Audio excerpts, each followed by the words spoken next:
When Zelda opened her eyes, she was not in the wild.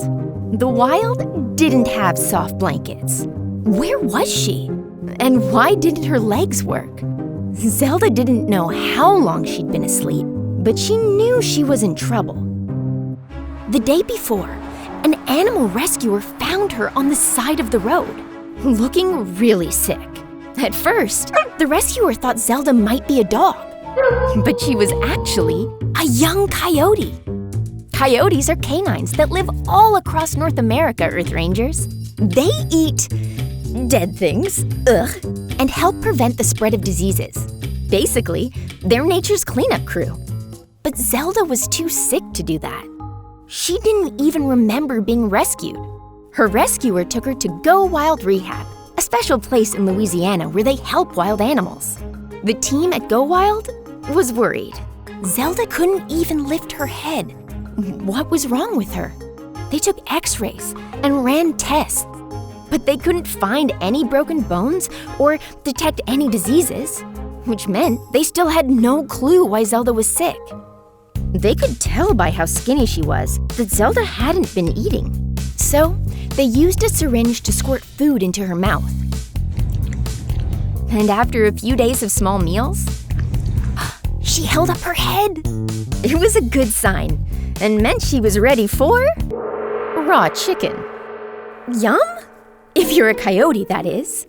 But they still didn't know what was wrong with Zelda. They massaged her muscles and stretched her legs. They even used a special laser. Zelda had no idea what they were doing, but she liked how it felt. But was any of this going to work? But the team at Go wasn't going to quit, and neither was Zelda. Every day she practiced moving her legs, and eventually she was scooting. Maybe if she tried to push herself up. Oh, come on, Zelda, you can do it. And she did. She was wobbly, but this was a huge deal, Earth Rangers, because it meant her treatment was working. Then the team at Go had an idea. If they moved Zelda into a bigger space, maybe that would encourage her to move even more. Zelda explored and totally trashed the place, which, in Zelda's opinion, was just some minor redecorating. Ah, perfect. She also decided to sleep under her bed instead of on it. Zelda's kinda weird.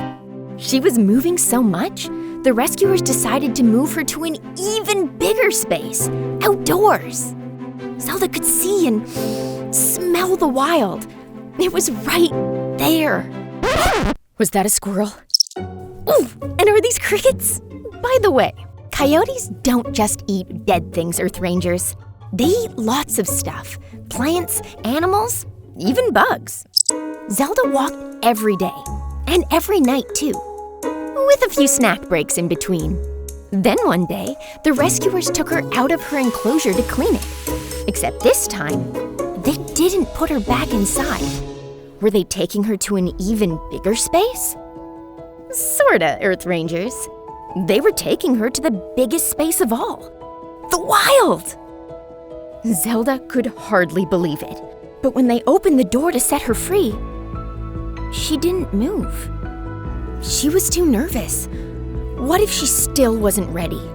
But then, one of the rescuers bent down and gave her a little pet.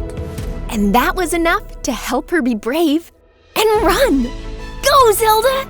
Zelda was so excited, she jumped into a creek and started swimming. Finally, back in the wild, where she belonged. Coyotes aren't big on goodbyes, but I'm pretty sure Zelda was thankful for her rescuers. Because taking care of a wild coyote isn't easy, especially when you don't know what's wrong with them. That's why I'm putting the team at Geaux Wild Rehab on my list of candidates for Earth Ranger of the Year. Great job, Geaux Wild! You can help wild animals like Zelda too, Earth Rangers. All you have to do is download the free Earth Rangers app to get started.